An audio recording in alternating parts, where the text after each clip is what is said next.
పేరిట మీ అందరికీ షలోం. ప్రియులారా, ఈ లోకములో ఒక సామెత ఉంది. గెలిచిన వాడికి లోకము దాసోహమంటుంది అని. కాని మన దేవుడు మాత్రము ఓడిపోయిన వాడిని, కృంగిపోయిన వాడిని వెతుక్కుంటూ వస్తాడు. మీరెప్పుడైనా అనుకున్నారా? నేను చాలా బలహీనుడిని, నా వల్ల ఏమవుతుంది అని? ఈరోజు ఈ వీడియో మీకోసమే. రాజులకే రాజు అయినటువంటి దేవుడు తన కిరీటాన్ని పక్కన పెట్టి మిమ్మల్ని పైకి లేవనెత్తడానికి మీ దగ్గరికి వంగితే ఎలా ఉంటుందో తెలుసా? అదే నేటి మన వాక్యము. అందుకే పరిశుద్ధ లేఖన భాగమును మనము చదివినట్లయితే, నీ రక్షణ కేడము నీవు నాకు అందించున్నావు, నీ కుడి చేయి నన్ను ఆదుకొనెను, నీ సాత్వికము నన్ను గొప్ప చేసెను. 18వ సంకీర్తన 35వ వచనం. ప్రియులారా, ఈ దినము వాక్య ధ్యానములోనికి వెళ్లే ముందు తలలు వంచి చిన్న ప్రార్థన చేసుకుందాం. మహా పరిశుద్ధుడా, ప్రేమామయుడవైన తండ్రి, ఈ వాక్యము వింటున్న ప్రతి బిడ్డను దీవించండి. అయా, 18వ సంకీర్తన 35వ వచనము ద్వారా మీరు మాతో మాట్లాడుతున్నందుకే వందనాలు. అయా, మా బలహీనతల్లో మీ బలమును, మా అల్పత్వంలో మీ గొప్పతనాన్ని చూడగలిగే కృపను దయచేయమని యేసు శక్తి కలిగిన నామమున ప్రార్థించి అడిగి పొందుకొని ఉన్నాము తండ్రి. ఆమెన్. ప్రియులారా, ఈరోజు మనము ధ్యానిస్తూ ఉన్న 18వ సంకీర్తన 35వ వచనము వెనుక ఒక గొప్ప నేపథ్యము ఉంది. దావీదు ఈ మాటలు ఎప్పుడు రాశాడో తెలుసా? సౌలు రాజు తనను చంపాలని వెంటాడుతున్నప్పుడు అరణ్యములో, గుహల్లో ప్రాణభయముతో గడుపుతున్న సమయములో దేవుడు తనను అద్భుతముగా విడిపించినందుకు కృతజ్ఞతగా ఈ కీర్తనను పాడాడు. ఇక్కడ 3 ముఖ్యమైన ఆయుధాల గురించి దావీదు మాట్లాడుతున్నాడు. మొదటిది నీ రక్షణ కేడము. అంటే యుద్ధములో కేడము శత్రువుల బాణాల నుండి మనల్ని కాపాడుతుంది. లోకము మీపై విసిరే నిందలు, అపనిందల నుండి దేవుడు మిమ్మల్ని కాపాడుతాడని దీనర్థము. రెండవది, నీ కుడి చేయి నన్ను ఆదుకొనెను. ప్రియులారా, పరిశుద్ధ లేఖన భాగములో కుడి చెయ్యి అనేది దేవుని అధికారానికి గుర్తు. మీరు అగాధములో పడిపోతున్నప్పుడు మిమ్మల్ని పట్టుకునేది ఆ హస్తమే. అయితే మూడవది, అన్నిటికంటే ఆశ్చర్యకరమైనది, నీ సాత్వికము నన్ను గొప్ప చేసెను. ఆలోచించండి, ఒక చక్రవర్తి సామాన్యుడితో స్నేహము చేయాలంటే ఆ చక్రవర్తి తన హోదాను వదులుకొని కిందికి దిగి రావాలి. సర్వసృష్టికర్త అయిన దేవుడు తన మహోన్నతమైన స్థానాన్ని విడిచి మనలాంటి అల్పుల కోసము వంగి మనల్ని పైకి లేపడమే ఆయన సాత్వికము. ఆయన తగ్గించుకున్నాడు కాబట్టే మనము ఈరోజు హెచ్చింపబడుతున్నాం. ప్రియులారా, ఒక తండ్రి తన 5 ఏళ్ల కొడుకుతో కలిసి ఒక ప్రదర్శనశాలకు వెళ్ళాడు. అక్కడ ఒక పెద్ద బరువు ఎత్తే పోటీ జరుగుతుంది. ఆ చిన్న బాబు కూడా ఆ బరువును ఎత్తాలని ప్రయత్నిస్తున్నాడు. కాని అది వాడి వల్ల కావడం లేదు. చుట్టూ ఉన్న వాళ్ళంతా నవ్వుతున్నారు. అప్పుడు ఆ తండ్రి ఏమి చేశాడో తెలుసా? మెల్లగా కొడుకు వెనకాలే నిలబడి తన బలమైన చేతులను కొడుకు చేతుల కింద ఉంచి కొడుకుతో పాటే ఆ బరువును పైకి లేపాడు. చూసే వాళ్ళందరికీ ఆ చిన్న బాబు బరువెత్తినట్టు కనిపిస్తుంది. కాని నిజానికి ఆ బరువును మోసింది తండ్రి. దేవుడు కూడా అంతే. ఆయన సర్వశక్తిమంతుడు. కాని మన దగ్గరికి వచ్చేసరికి ఆయన సాత్వికిగా మారుతాడు. ఆయన మన స్థాయికి దిగివచ్చి మన భారాన్ని మోస్తూ లోకము ముందు మనల్ని విజేతగా నిలబెడతాడు. ఆ గొప్పతనము మనది కాదు, ఆయన మన కోసము చూపిన సాత్వికానిది. అవును ప్రియ సహోదరి సహోదరులారా, మన దేవుడు మనల్ని ఆదరించేవాడు, మనల్ని గెలిపించేవాడు, మన జీవితాలను కట్టేవాడు. ఆయన అద్భుతమైనటువంటి మహిమ మనల్ని నిత్యము నడిపిస్తుంది. ఈరోజు ఈ వాక్యము వినుచున్న నీవు నీ సమస్యలను చూసి నిరసించిపోయావా? నీ బాధలను చూసి భయపడుతున్నావా? నువ్వు ఒంటరివైపోయావు, నాకు దిక్కు లేదు అని నువ్వు అనుకుంటున్నావా? నేనేమి చేయలేను అని నువ్వు ఆలోచన చేస్తున్నావా? దేవాతి దేవుడు ఈ లేఖనము ద్వారా ఈరోజు నిన్ను బలపరుస్తున్నాడు. ఆయన రక్షణ కేడము నీకిచ్చి నిన్ను ఆదుకోబోతున్నాడు. నిన్ను గొప్ప చేయబోతున్నాడు. పడిపోయిన ఆ గోతిలో నుండి యేసయ్య నిన్ను లేవనెత్తబోతున్నాడు. ఈ లేఖనమును మనము పరిశీలన చేసినట్లయితే దావీదు ఈ విధముగా కీర్తిస్తున్నట్లుగా మనము చూడవచ్చు. దావీదు సౌలు చేతిలో నుండి తప్పింపబడిన తర్వాత, తన శత్రువులందరి నుండి విడిపింపబడిన తర్వాత, దావీదును రాజుగా స్థిరపరిచిన తర్వాత దావీదు ఈ విధముగా కీర్తన పాడుతున్నాడు. సాధారణంగా ఒక విజయము సాధించిన వ్యక్తి ఆ విజయాన్ని పొందుకున్నాక తాను ఎలా అటువంటి ఘనతను సాధించాడు అని నెమరు వేసుకుంటారు. వారికి ఎదురైనటువంటి కష్టాలు ఏంటి, వారికి ఎదురైనటువంటి శ్రమలేంటి, సమస్యలేంటి, వాటి నుండి ఎలా తప్పించుకున్నాము, ఎలా బయటపడ్డాము, ఎవరు సహాయం చేశారు, ఎవరు చేయకుండా తృణీకరించారు అని ఇలా చాలా విధాలుగా తమ జీవితంలో జరిగినటువంటి విషయాలను నెమరు వేసుకుంటారు.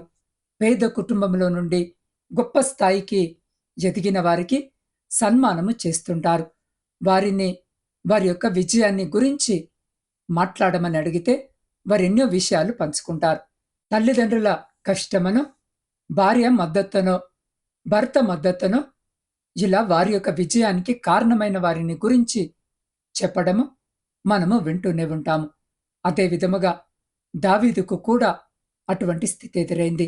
దావీదును బహుశా కొంతమంది అడిగి ఉండి ఉండవచ్చు, ఎలా మీరు ఈ స్థాయికి వచ్చారు, ఎలా ఇశ్రాయేలు రాజ్యమునకు రాజుగా మారారని అడిగినప్పుడు దావీదు పలుకుతున్నాడు, నేను ఈరోజు ఈ స్థితిలో ఉండడానికి కారణము, నేను గొప్పగా మారడానికి కారణము, నా కష్టాలు నన్ను వెంటాడిన దానిలో నుండి బయటపడటానికి కారణము నా అన్నలు, నా తల్లిదండ్రులు లేదా నాతో ఉన్న స్నేహితులని చెప్పలేదు.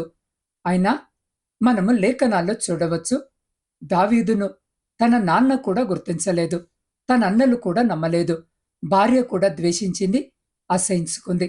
తన విజయానికి కారణము సర్వోన్నతుడైన దేవుడే అని చెప్పాడు. ఆయన తన రక్షణ కేడము దావీదుకు ఇచ్చి ఏ సమస్య, ఎటువంటి శోధన వచ్చినా దాని నుండి తప్పించాడు. తన కుడి చేయిని అందించి ఎటువంటి గుంటలో పడిపోయినా, ఎవరు తమ హస్తాన్ని అందించకపోయినా దేవుడే ఆదుకున్నాడు. అంత మాత్రమే కాదు, నేను ఈ రోజున రాజుగా ఉండటానికి కారణము నేనేదో గొప్పవాడినని, శక్తిమంతుడనని కాదు, నన్ను గొప్ప చేసిన దేవునిదే, ఆయన సాత్వికముతో నన్ను అభివృద్ధిపరిచాడు అని తనకు కలిగినటువంటి మహా యోగ్యతను, గొప్పతనమును దేవునికే ఆపాదించాడు. అదే విధముగా ఈరోజు మనందరికీ తెలియపరుస్తున్నాడు, మనకి కూడా ఆయన సహాయము చేయగలడు అని. పక్కింటి వారు మొబైల్ ఛార్జరు ఇవ్వమంటేనే 10 సార్లు ఆలోచిస్తారు. కానీ మన దేవుడు ఆయన కేడెమును మనకందించి రక్షణ పొందుకునేలా చేశాడు. పడిపోతే చూసి నవ్వుతున్నవారు అనేకులు మన మధ్య ఉన్నారు. లేవనెత్తాలని కూడా వారు ఆలోచించడం లేదు. కానీ మన యేసయ్య ఆయన కుడి చేతిని మనకందించి మనల్ని ఆ బాధలు, ఆ కష్టాలు, అనారోగ్య పరిస్థితులు, అప్పుల నుండి లేవనెత్తి ఆయన ఆదుకుంటాడు.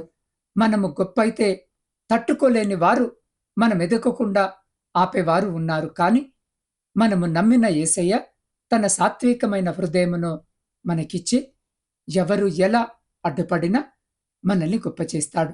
కాబట్టి ప్రియ సహోదరి, సహోదరుడా, నీవొంటరివి కాదు, నువ్వు అనాథవి కావు, నువ్వు బలహీనమైన వ్యక్తివి కూడా కాదు.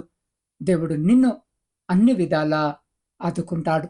దావీదు వలె గొప్ప చేస్తాడు. కాబట్టి ధైర్యముతో, విశ్వాసముతో జీవించే ప్రయత్నము చేయి.